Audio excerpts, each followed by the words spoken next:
Okay, let's give the Lord a hand. Thank you, God. Test. Hello. Test. Okay, I think that's fine.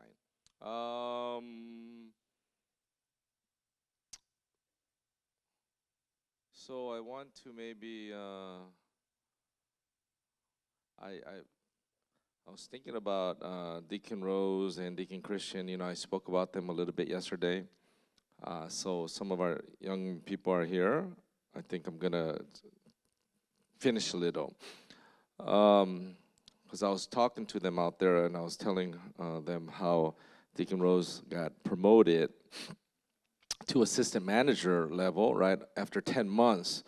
And then on the drive here, I was thinking, was that her first job after leaving Kaiser, or was there anything in between? And it was only actually her first job after leaving Kaiser. It's actually very impressive. So, you know, for those who don't know Deacon Rose, and I'm highlighting them because for the rest of the church, this is all possible for you guys, all right? It's not just them, all right? Deacon Rose comes from um, a difficult past as well. And that's why she has tattoos, and that's why she had the guns under the bed, and that's why she had all that ammunition, because she has a difficult past. But one of the characteristics that she possesses, and I think this is also a characteristic trait that you all can grab onto, all right? Give me a little bit more volume. Is persistency, all right? So at the age of 19, her dad worked at Kaiser, but it didn't mean that it was going to be an easy, way to get in. It's still very difficult to get a job at Kaiser, right? I mean, even we threatened Robert over there. You go get a Kaiser job, or you're going to go wipe butt, right? And so then he was really, really chasing after that Kaiser job. And so at the age of 19, Deacon Rose applied for a particular job, and she didn't wait until the managers called her, because if she waited, she wouldn't have gotten the job. So she kept going to them, like every week, every day, every month, however it may be, and just kept showing her face, kept harassing the manager. And I think she said that out there one time there was a 3 months delay, 3 months period where he wasn't there.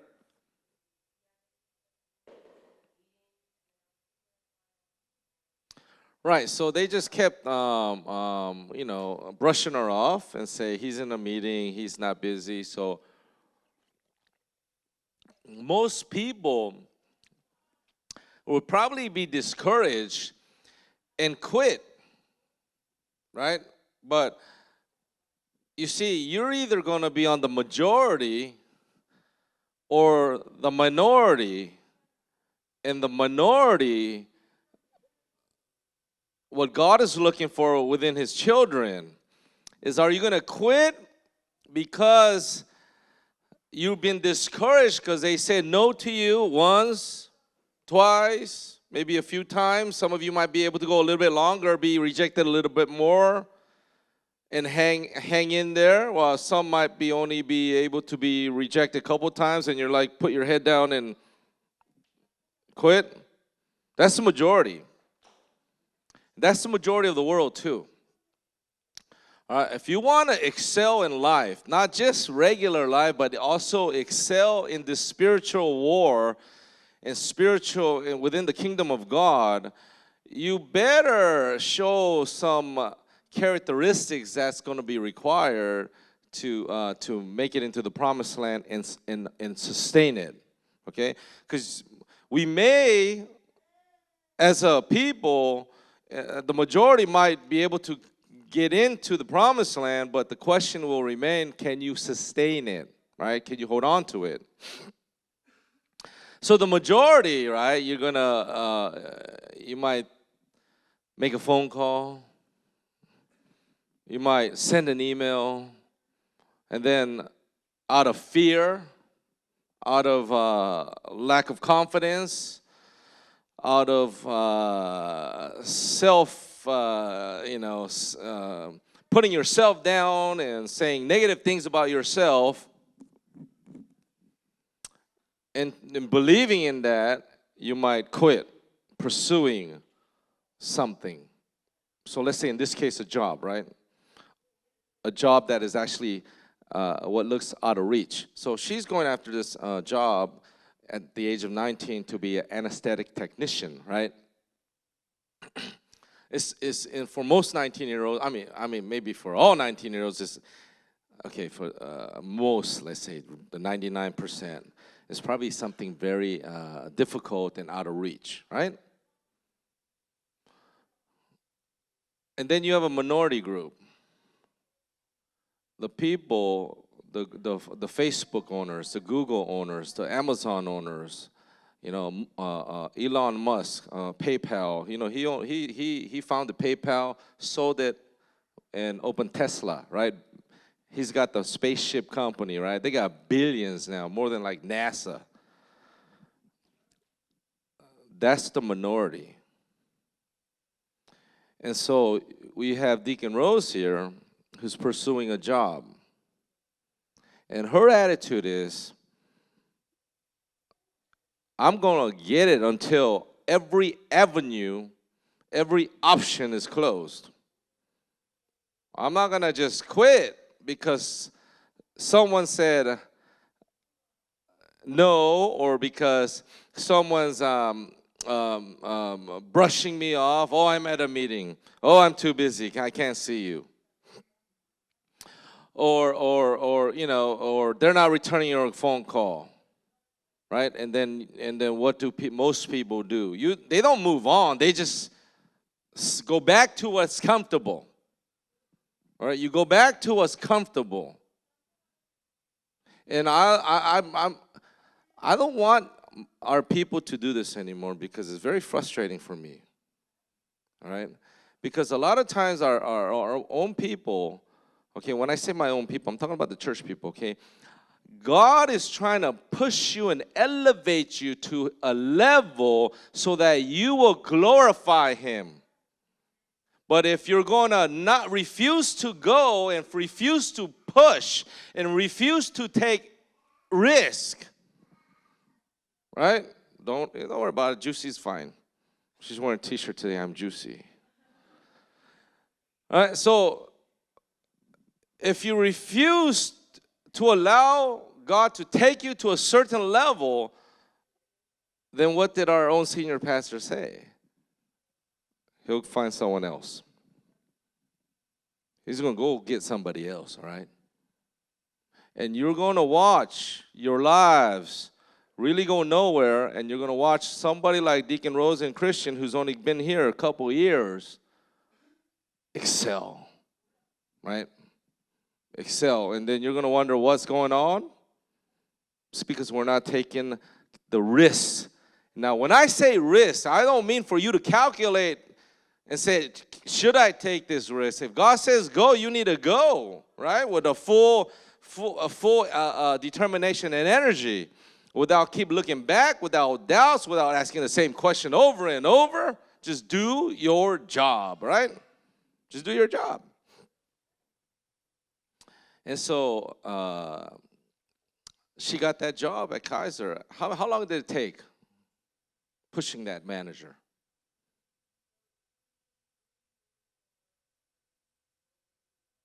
And harassing him, right? Basically, knocking on his door. 3 months.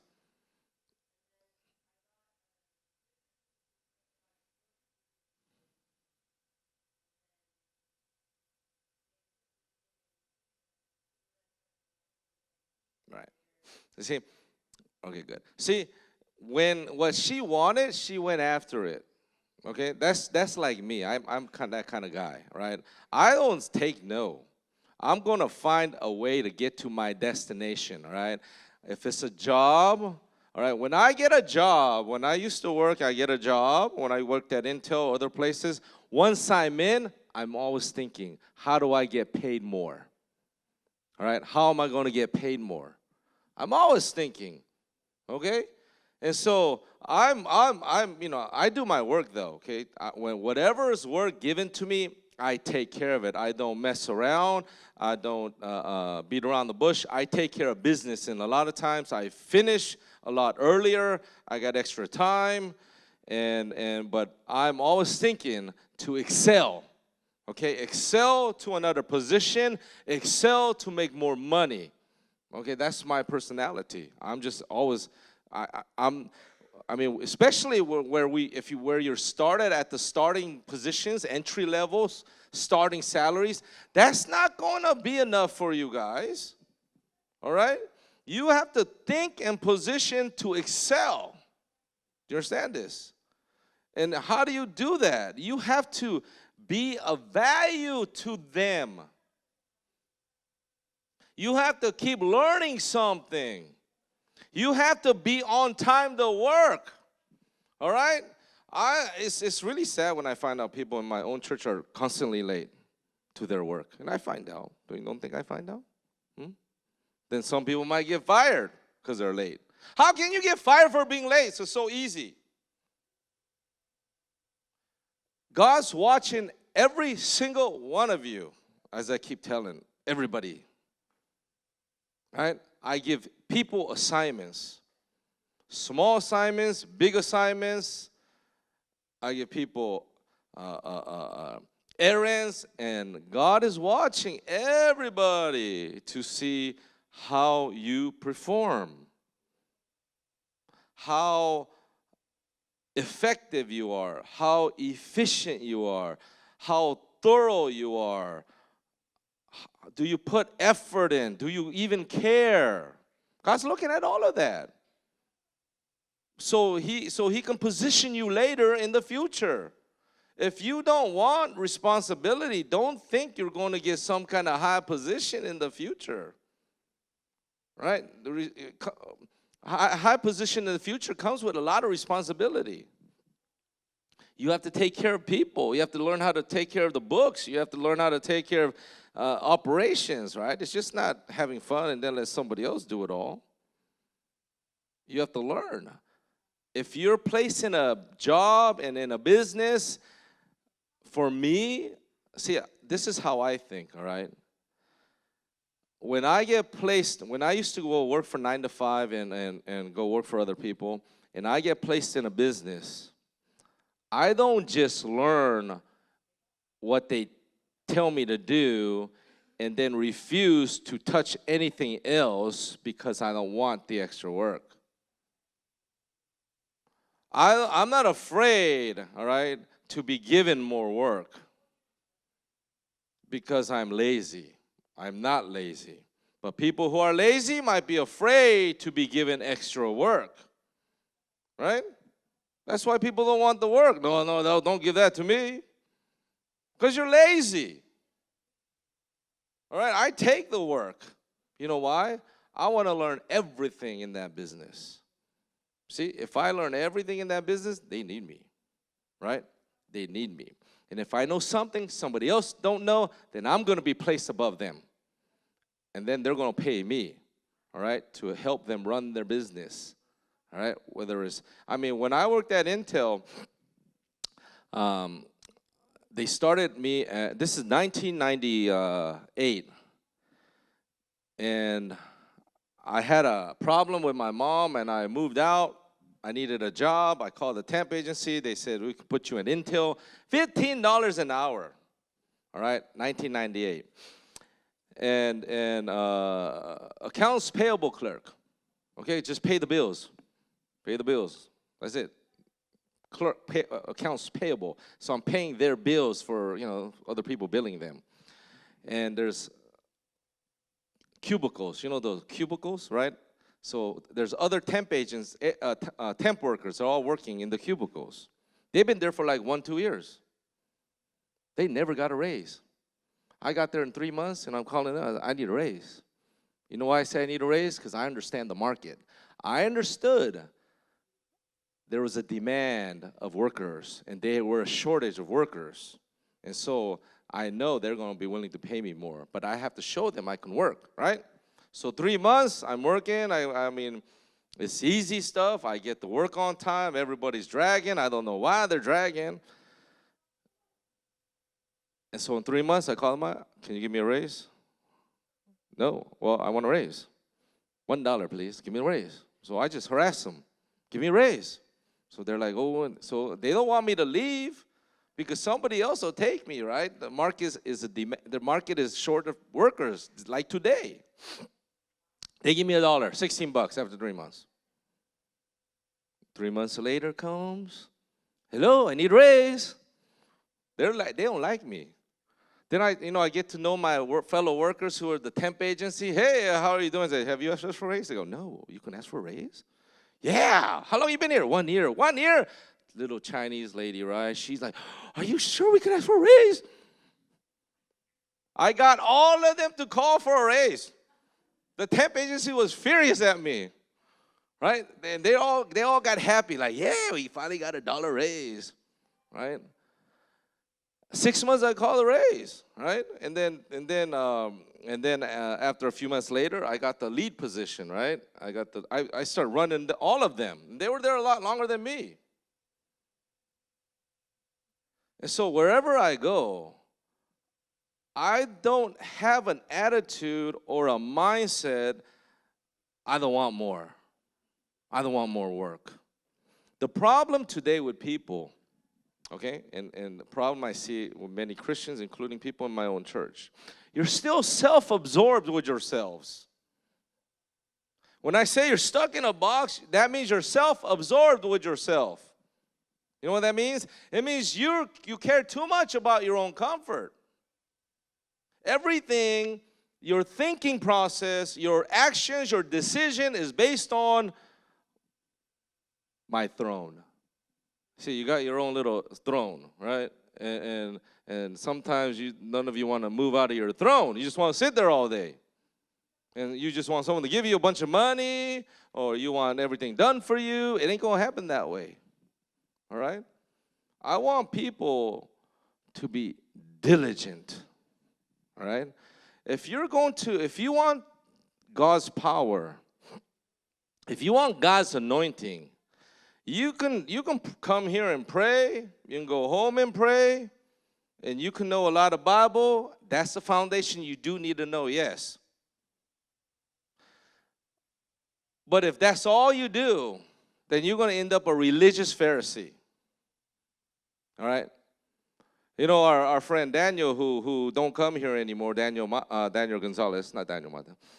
Daniel Gonzalez, right? I told you, right? I mean, he misunderstood the message, and he goes home, and he's shouting in the room, like, Jesus, praying, shouting. And his family, you know, they're Catholic and unbelievers, and he's making a mess, and he's just yelling off this lot. His sister told me in the shower he's yelling and praying, and the neighbors think he's crazy. And so his sister, right, got drunk. She was drunk, right? And then he's praying in the room, locked door. So she started banging on the door. Then he's telling me because his prayer brought the presence of God, it brought the manifestation of demons on her sister. And that's why she banged on the door. That's his thinking. And so then the police is called, and now you know what happened. He's out the door. He left the house. It's been like 3 weeks. His mom wants him back home. He won't go home. He hasn't been home for 3 weeks. Like, I don't know where he is now. If he's watching, I know where you're at. It's obvious, right? It's so obvious. And he, so he's so focused in that moment. Prayer, reading, that's good. But you can become a Pharisee. I mean, we had that guy named Darian a few years ago. All he wanted to say, I want to read, I want to pray, Pastor, I want to pray. He wouldn't even want to go to work, I have to find a job for him. I have to make sure he shows up to work. He don't care if he becomes homeless. He don't care if he has to pay the bills. He just says, I want to come and pray. No. Then I'm going to end up paying for him, right? I said, no, you're going to work. Jesus said to the Pharisees, you neglect the higher matters of the law. You got the praying part right. You got the fasting part right. You got the tithing part right. In fact, it's impeccable. It's outstanding. But he says, but you neglect the higher matters of the law. Mercy, justice, righteousness.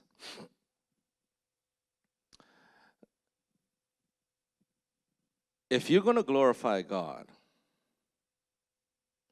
you have to show the people of this world. You have to show the pagans. You have to show the religious believers. You have to show your family members who's watching all of you. Because all of you has professed to them, this ministry is it. You've given up your lives for this ministry. They think you're a bunch of nuts, right? They think you're crazy. And they're waiting. They're waiting for something, though. They're waiting for you to prove it. But if you fail in this life, then they're waiting for that proof is not going to materialize. And they're going to say, see, you were wrong, even though you were in the right. How are you going to answer to God then? You're going to say, God, you're supposed to save my family. But then God said, I was trying to do that. But I had to prove that in you. I had to be glorified through you because you had to become somebody. You had to become transformed. You have to become a new person, excelling beyond the average person.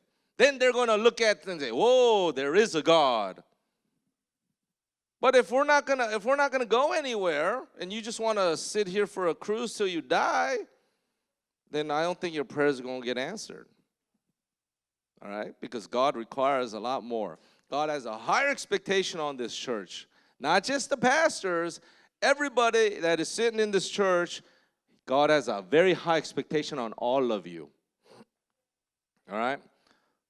So I want our church to get out of your boxes, your little throne, your comfort zones, all right? And go 2 miles instead of the one that is asked. That's a Bible verse, right? You see, Deacon Rose, if she was here at the age of 19, and what if God says, Deacon Rose, go get the Kaiser job? Right? What if I told somebody else in here, that would be almost like an impossible, their thinking would be, that's kind of impossible, Pastor.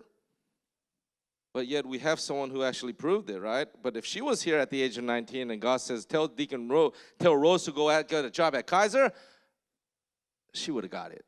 And she had, right? See, she goes after it until she gets it. That's the attitude I want from everybody.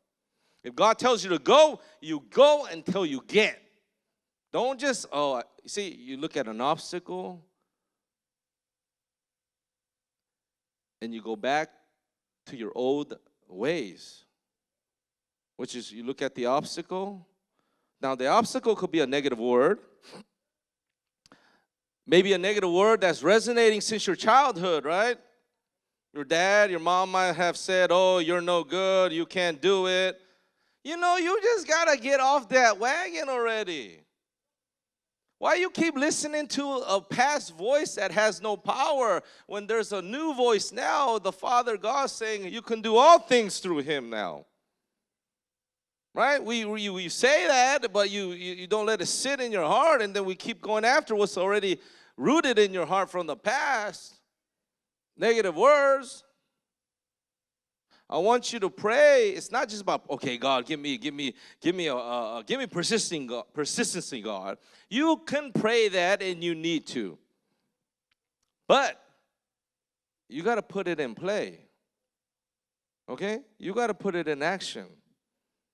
When I teach you guys something, or let me rephrase. When I do something for you, it's for you to learn so you can take over. It's not for me to do it till I'm 100 years old. All right? You see, even Deacon Christian, when he first got here, he didn't know how to do his taxes, right? I said, Deacon Christian, it's very easy, just do it. So he said, okay, and he started to do it. Wow, Pastor, that's a lot easier than I thought. See, it looks impossible because a lot of us haven't actually jumped in the water. See, you're looking at something that's unfamiliar territory and you're just, boom, assuming, concluding, I can't do it. I don't want that no more, okay? I want an effort. I want an effort that you will try at least. When you fail, that's okay. I'd rather have you tried and failed so we can try again. Because we will succeed. Amen? We will succeed. But in order to succeed, I need you to try. All right? So, anyway, she was at Kaiser for a very long time. She's making $35, $37 an hour, right? 22-year-old lady here. You know, when God brings you guys all here, every single one of you has a trait that God is looking in your heart that He wants to use. Okay? You're like a diamond that has a bunch of rough rocks and some poo on the edge, maybe. Some pigeon poo for some of you on top. That just needs to be chiseled out and shine so the diamond will come out. But rather than realizing there's a diamond in there that God sees, you keep looking at your own poo. Right? You keep looking at your own stain and then letting that define you. You let that define you. And then you become it. There's this social psychologist. She teaches at Harvard now. And she was... she didn't even believe she can even graduate at any good college, right? Because of some of the negative obstacles that were physically obvious. And so she said that when she got into the college, she said to herself, I don't belong here. And she realized, I think she learned it from somebody else. I forget the whole story, but when she said that, somebody else corrected her. See, if you keep thinking like that, I don't belong here, I can't do it, I always make the mistake, I always get the short end of the stick, somebody else keeps getting the blessing, I keep messing it up. If you're going to keep thinking like that, that's what you're going to become. So the social psychologist,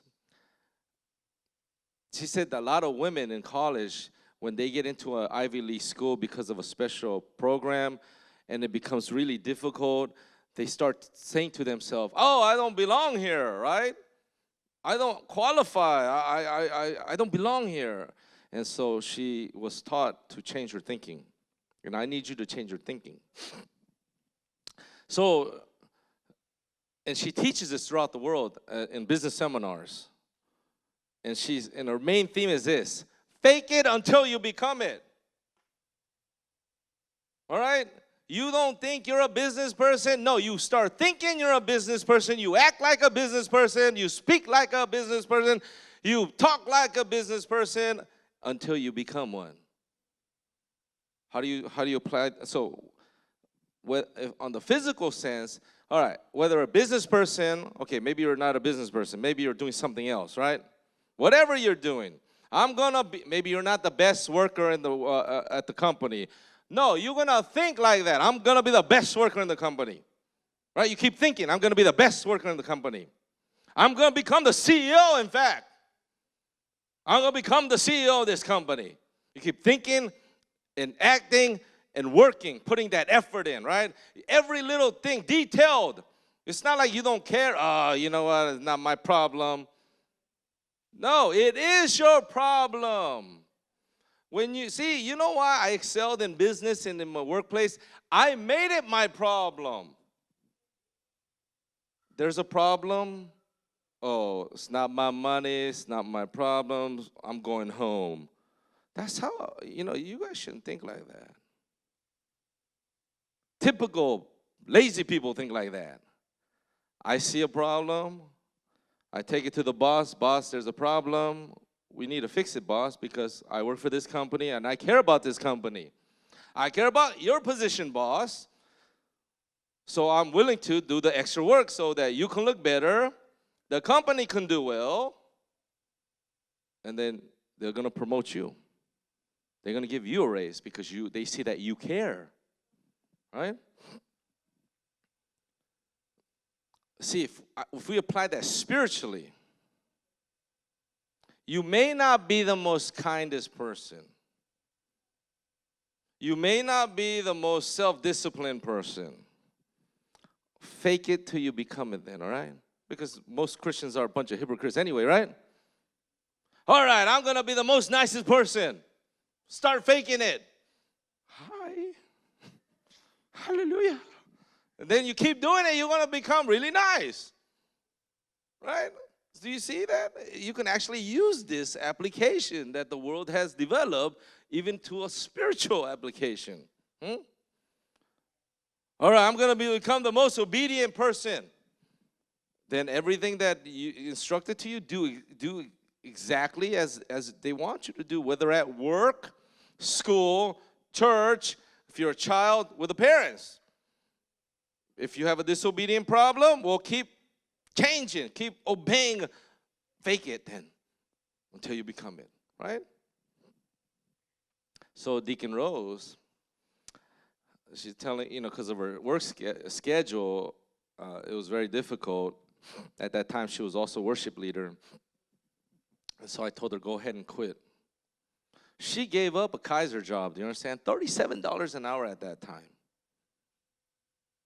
And then she got through the temp agency, she got the apartment job. So she went from $37 to $18 an hour. And then now dealing with all these crazy customers, right? Why did you tow my car? You think you're kicking me out? You're not going to evict me. So she's getting all these belligerent customers, and they're in her face. That's part of her training. And I told her, be professional, be courteous, hold your composure, be authoritative. That's all. Don't need a fight, right? But she's good at that too, right? Because she's gangster, right? She could fight if she wanted to. But she endured and she wanted to leave. I said, no, I don't think. And we tried a couple times. God didn't open the door. All right, we got a raise after I don't know, about 8 months, 7 months, got her $1 raise to $19. If she left that job, and she'd been there for 10 months, okay, after leaving Kaiser. If she left that job because she didn't like the customers, she would not have got this promotion. She would not have gotten this 1-bedroom apartment now for free, right? And she would not have gotten another raise in being an assistant manager if she left. You see, you all have to understand one thing. If you want your prize from God, there is a time that you need to wait out. When Deacon Marissa, she was at Honda for 2 years, asked me several times, can I leave? Can I leave? Please, please, please. Can I leave? No. And she had crazy customers too, right? They be yelling at her and talking down at her. And there are many, and her own employees be talking down. And she go home and crying to Junior.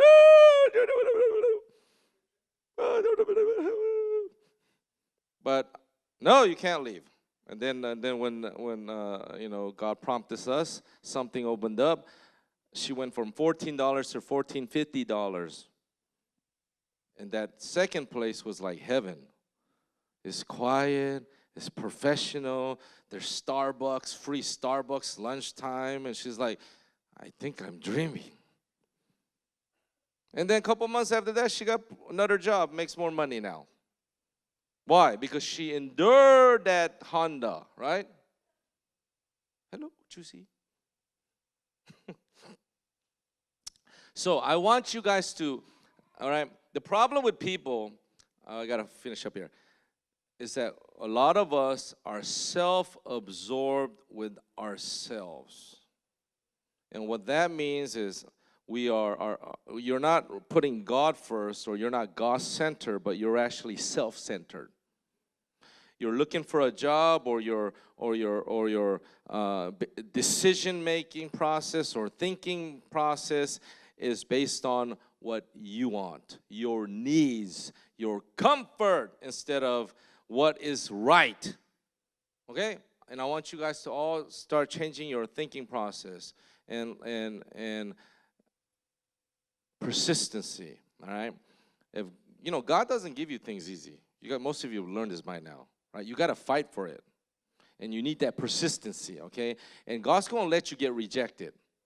Right? If God let us get rejected many times before we found that first church.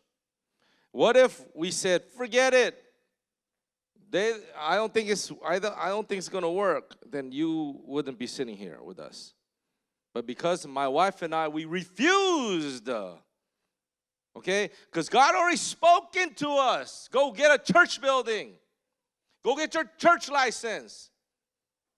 All right? Spoke directly, get your church license, and then through Pastor Kim, get your building. So God spoke to us, and when the people is like rejecting us, I refuse that rejection. Because if God spoke it, there is a place out there for me. I just got to find it, right? I got to find it. And so for each and one of you, God has a plan. Okay, there's a plan for all of us. But to get to that plan, because you got the small plan, you got the big plan, you're going to have a lot of obstacles, okay? You're going to get tired. You're going to get sleepy. You're going to get a lot of rejections. You're going to be scared. You want to crawl in your corner, under your bed, or maybe make a big old butt stain like Junior. Maybe comfortable, right? I'm going to light up his bed later. All right, I want you to get out of that thinking. And then if you have something to do that God is prompting you to do, I want you to do it well. And if there's a goal, you will pursue it until you get it. And you will not take a no for an answer. Amen? You will not come back to me and say, Pastor, I couldn't do it. No. I'm going to kick you where it hurts and send you back. Okay? Because I'm a sergeant, and I'm going to do that to you, right? And many of you are experiencing that from my wife and I, right? We don't take no. We're going to push you because you have been called for a higher purpose. You have been called to glorify God. Amen? You have been called to change. All right? So I'm not going to take no and self-pity anymore. It's very frustrating. Okay? You guys are all winners. Winners. All right, let's give the Lord a hand. Thank you, God. All right, let's go ahead, bring the worship team up.